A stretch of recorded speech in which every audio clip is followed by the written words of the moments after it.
comme le pasteur de m'avait dit la dernière fois que, mais je viens d'arriver, c'est vrai, il y a la fatigue d'avion, mais comme ça concerne le Seigneur, j'y vais avec vous.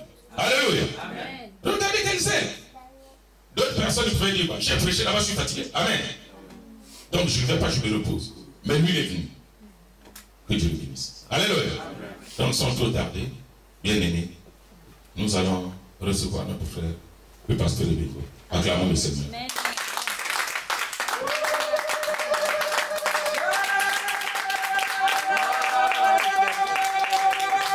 Alléluia. Non, vos amens ne me convainquent pas.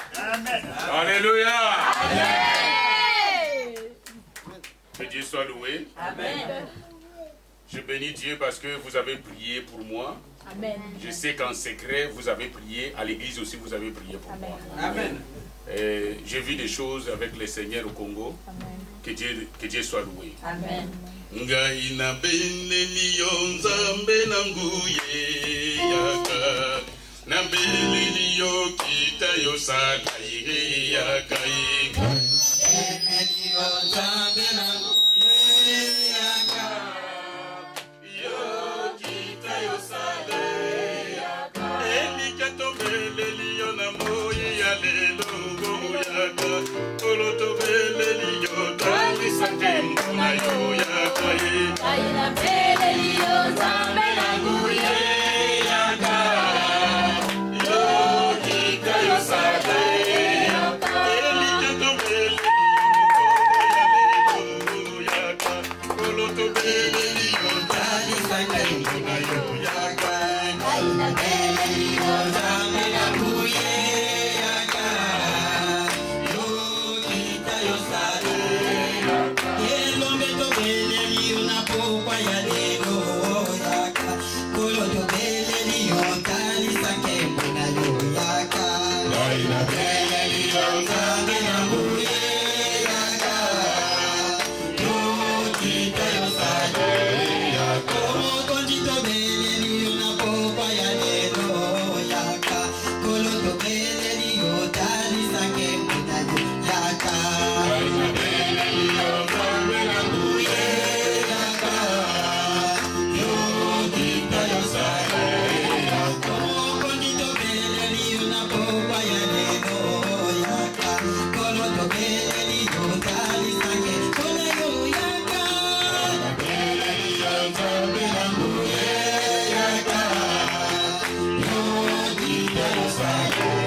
Il t'a plu, Sauveur de gloire, de nous réunir encore une fois cet après-midi.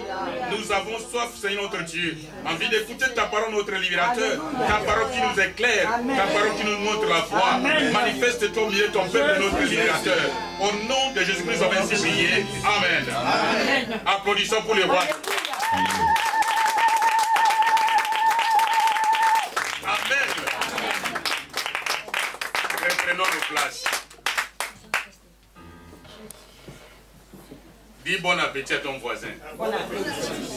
Regarde bien ton voisin, tu n'as pas bien regardé. Dis bon appétit.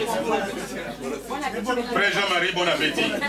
Mon frère, bon appétit. Obama, bon appétit. Amen. Bon appétit, ma voisine. Qu'un vivant nous aide à lire la parole de Dieu.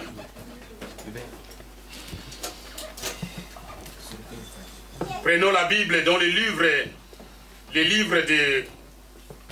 Luc, le chapitre 1, le verset 26 jusqu'à 38. Qu'un vivant nous aide.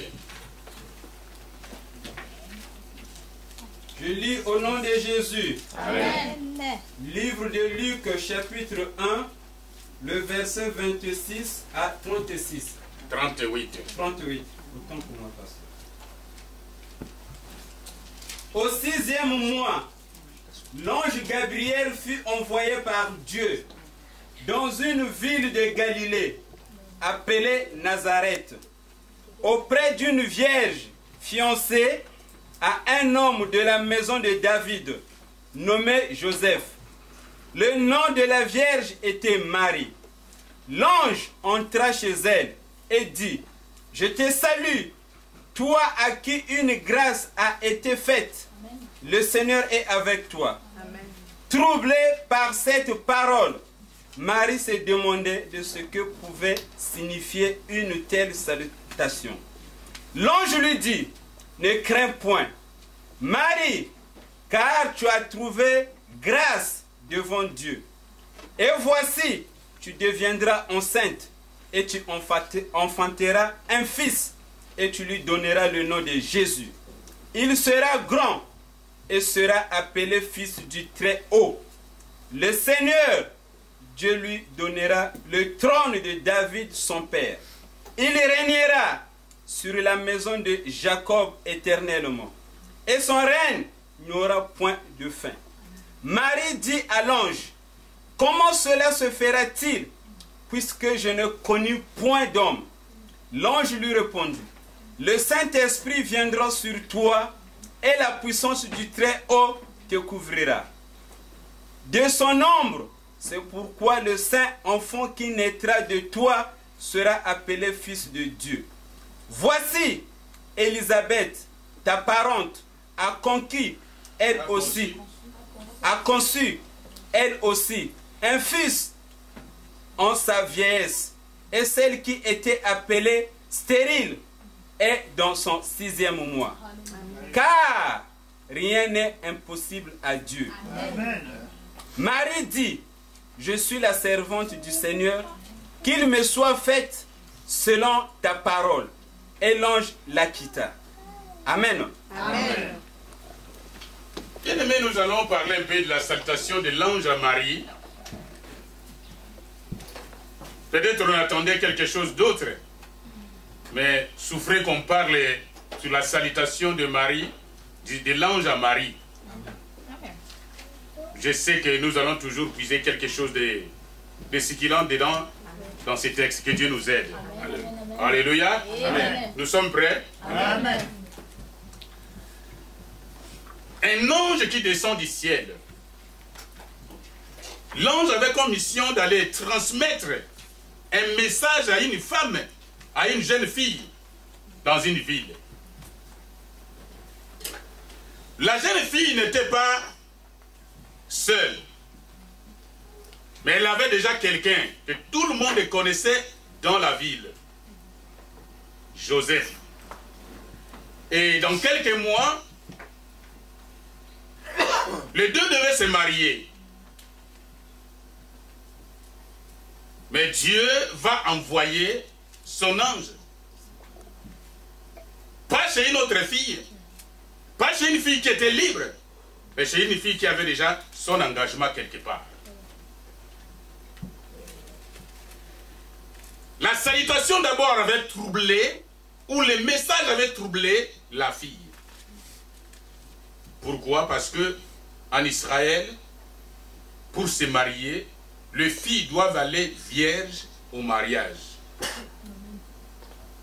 Si l'homme remarque quelque chose d'autre, c'est la lapidation qui va suivre après. Même le parent, chacun va prendre son caillou pour lapider la fille. C'est la loi, ou c'est comme ça en Israël. La fille était troublée de la salutation de l'ange.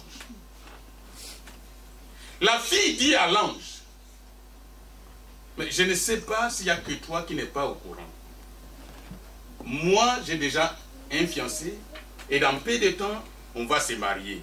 Mais pourquoi toi tu viens me raconter ces choses? Nous sommes là. Amen. Vous savez, tous comme nous sommes là, nous avons des programmes, des projets, des plans. Les mamans au village chez moi préparent les mariages de leurs filles. Ce n'est pas à 18 ans. Ce n'est pas quand la fille va avoir 18 ans ou 20 ans. Deux fois, à 5 années, la maman commence à préparer le mariage de sa fille. Amen. Elle achète tout. Des casseroles. Vous allez trouver des casseroles dans la maison qu'on n'utilise pas. Quand vous posez la question, maman va dire, utilisez ce qui est dans la cuisine. Mais ce que j'ai mis à côté ne touche pas. C'est qu'il y a un secret. Amen. Alléluia. Amen. Elle évite des surprises. Il n'y a pas de cadeaux, de biens le jour du mariage. Les filles aussi achètent des choses qu'elles mettent à part. Même si la maman n'est pas au courant. Donc je me prépare. Même si je n'ai pas encore rencontré un homme, mais je dois me préparer en conséquence. Amen. Mais comme je disais, l'homme a son plan, Dieu aussi a son plan pour l'homme. Amen. La Bible dit, le plan que Dieu a pour nous n'est pas un plan de malheur, mais un plan de bonheur. Amen. Amen. Un plan de bonheur. Mais comment une jeune fille peut comprendre que ce que le messager disait, c'était vraiment le plan de Dieu? La fille avait déjà un homme. Tout le monde le connaissait. Mais Dieu vient bousculer son programme. Il dit d'abord, avant d'aller dans ton mariage, accepte d'avoir un enfant qui vient de ma part. Humainement parlant, bien aimé, ce n'est pas facile. Quel est ce parent qui peut accepter un tel mariage ou un tel enfant? Quel est ce garçon qui va accepter des choses comme ça? Quelqu'un qui vient avec une nouvelle pour dire, bien sûr tu aimes ta femme, elle est vierge, d'accord, mais avant d'épouser cette femme-là, cette femme doit d'abord avoir un enfant. Je pense que même si la fille est belle, même si elle a des moyens, même si elle descend de la lune, bien aimé, je ne sais pas, peut-être vous allez vivre en Indonésie, loin des Congolais, ça peut être possible, mais si c'est ici à Paris, donc je pense que ça sera compliqué pour à l'avenir. Amen. Amen. Nous sommes là. Amen. Amen. Moi j'ai mon plan. Mais voilà Dieu qui se présente. Il dit, ce que tu as conçu comme plan, c'est pas bon, mais accepte mon plan. Et quand vous regardez le plan de Dieu, c'est la honte qui est dedans. C'est la confusion qui est dedans. C'est la saleté, c'est la pourriture, selon le monde. Est-ce que moi je peux accepter un tel plan? Toi tu peux accepter un tel plan? Bien aimé, il y a deux fois, on se complique la vie. Pourquoi? Parce qu'on a provoqué Dieu. Provoquer Dieu, c'est-à-dire quoi? Nous-mêmes, nous sommes allés à genoux prier. Vous savez, un jour, on avait parlé sur quelque chose ici, c'était quoi? Le Philistin qui avait arraché l'arche d'alliance. C'est dans le même sens. Nous-mêmes, nous sommes allés prier. Nous avons dit à Dieu, mais voici, fais quelque chose dans ma vie. Mais après avoir prié, Dieu quand même répond à nos requêtes. Amen. Dieu te donne une réponse. Il dit, je sais que tu as déjà pris beaucoup de temps, prié pour cette affaire, tu as économisé, tu as fait ceci, cela, tu as déjà un programme arrêté. Mais moi, je te dis, ce n'est pas ça que moi je vois. Mets ça d'abord de côté, suis-moi. C'est là les choses se compliquent. Bien aimé, la parole de Dieu nous aide de temps en temps. Devant des situations, retournons dans la parole de Dieu, ou cherchons la Bible pour vérifier ce que Dieu dit. Comme Dieu dit dans sa parole, que le plan que j'ai pour vous n'est pas un plan de malheur, mais c'est un plan de bonheur. Alléluia. Nous devons faire très attention. Amen. Si Dieu nous propose des choses, je ne dis pas que si ton pasteur te propose des choses, si ton église te propose des choses, je dis si Dieu te parle, essayons de mettre de côté notre programme pour voir combien Dieu est bon, combien Dieu est puissant. Alléluia. Les plans que Dieu nous présente des fois, ces plans sont bizarres. Ces plans sont trop compliqués. Toi, tu veux aller, par exemple, à Washington, mais Dieu te dit non. Toi, tu dois aller au Burkina Faso. Tu vas lui dire, mais Dieu, regarde, il y a la poussière là-bas. Comment je vais faire? Moi, je vis déjà à Paris. Je préfère Washington parce que c'est un peu... c'est à côté. Et quand je dis à côté, c'est presque la même chose. Mais toi, tu m'envoies au Burkina pour aller faire quoi? Alléluia. Amen. La Bible dit, l'élévation ne vient pas de l'Orient ni de l'Occident. Mais l'élévation vient de Dieu. Alléluia. Quand Dieu te parle de Burkina, il sait ce qu'il avait déjà préparé pour toi. Même si les gens qui sont partis là-bas n'ont pas réussi dans leur vie, mais quand tu vas arriver, parce que c'est Dieu qui t'envoie là-bas, les choses vont changer. Alléluia. Qui veut que sa fête puisse continuer? Amen. Qui veut que sa fête puisse continuer? Ah, vous n'avez pas encore compris. Lisons quand même dans la Bible. Alléluia. Amen. Jean chapitre 2, nous lisons à partir du verset 1 jusqu'au verset 9. Qu'un vivant nous aide. Jean chapitre 2, verset 1 à 9. Amen. Amen. Je lis au nom de Jésus. Alléluia. Jean chapitre 2, le verset 1 à 9. 3 jours après, il y eut des noces à Cana, en Galilée. La mère de Jésus était là. Et Jésus fut aussi invité aux noces avec ses disciples. Le vin ayant manqué, la mère de Jésus lui dit, « Ils n'ont plus de vin. » Jésus lui répondit, « Femme, qu'y a-t-il entre moi et toi? Mon heure n'est pas encore venue. » Sa mère dit au serviteur, « Faites ce qu'il vous dira. » Or, il y avait là 6 vases de pierre destinés aux purifications de Juifs et contenant chacun 2 ou 3 mesures.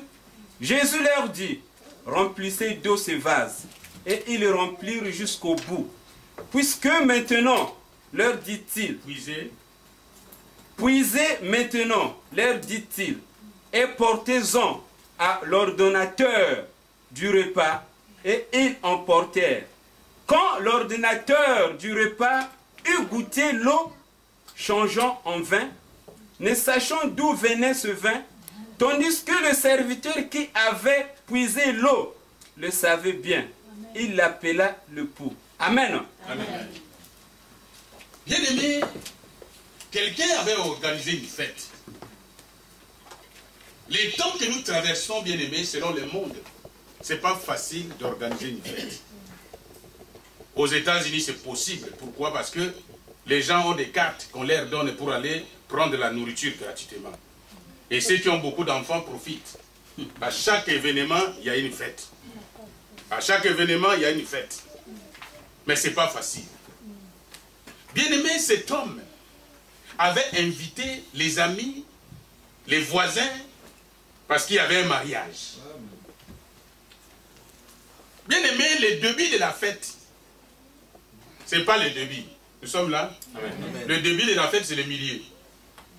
Est-ce que vous comprenez? Amen. Mais la Bible nous dit qu'au milieu de la fête, il n'y avait plus de vin. Amen.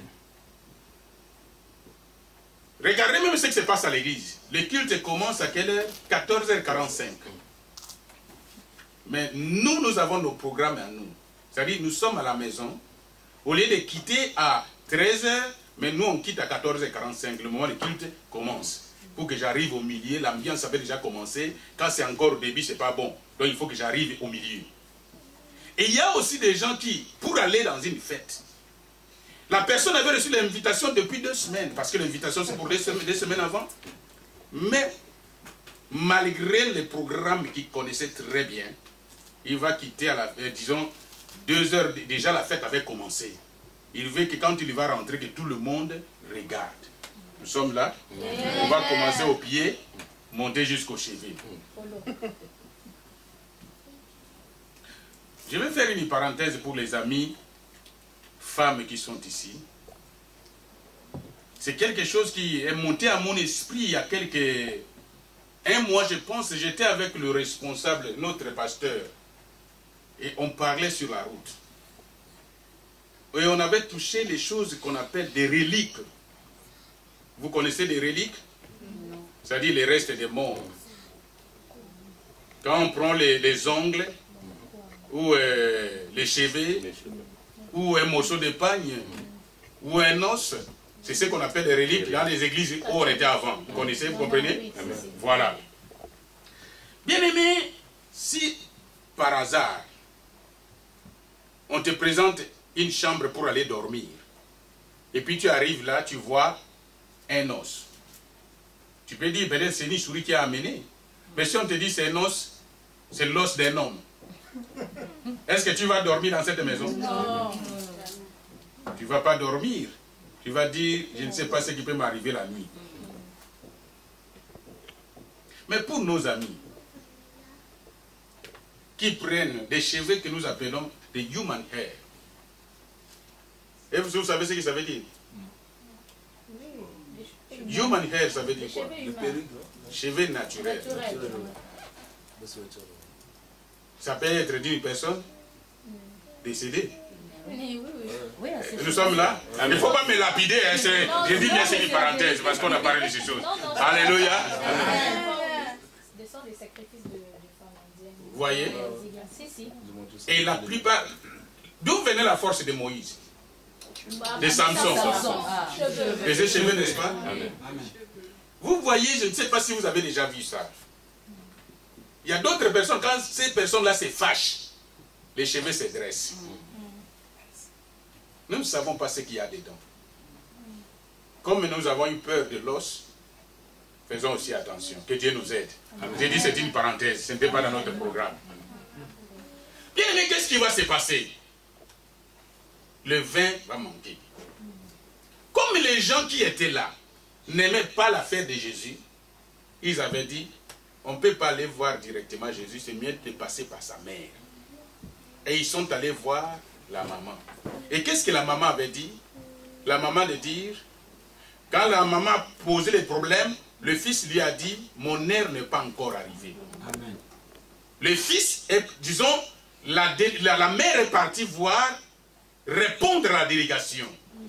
Au lieu de dire ce que le fils avait dit, maman dit, faites ce qu'il vous dira. Vous allez faire seulement ce qu'il va vous dire. Elle a gardé la réponse qu'on lui avait donnée par son fils. Nous sommes là. Amen. La délégation est partie voir Jésus, sachant que nous allons faire tout simplement ce qu'il va nous demander de faire. C'est-à-dire que les gens se sont préparés en conséquence. Le problème était là en entier. C'est-à-dire que les gens attendaient la boisson. C'est toi qui as provoqué. Les gens étaient tranquilles dans leur maison. Toi, tu as dit, venez, nous allons boire et nous allons manger. Parce que la fête, ce n'est pas la nourriture. La fête, c'est la boisson. Alors, au milieu de la fête, on n'a pas encore commencé. On n'a pas encore montré comment on sait danser. Mais tu nous dis qu'il n'y a plus de vin. Alors, gare à toi. Débrouille-toi, nous sommes là, nous ne pouvons pas partir. Parce qu'on pouvait se débrouiller autrement pour boire ce soir. Mais on s'est dit, c'est ici, nous allons tout finir. Qu'est-ce qui va se passer? Comme les gens partaient déjà préparés, arrivaient devant le maître. Si le maître avait dit, vous allez vous diviser en équipe, c'est-à-dire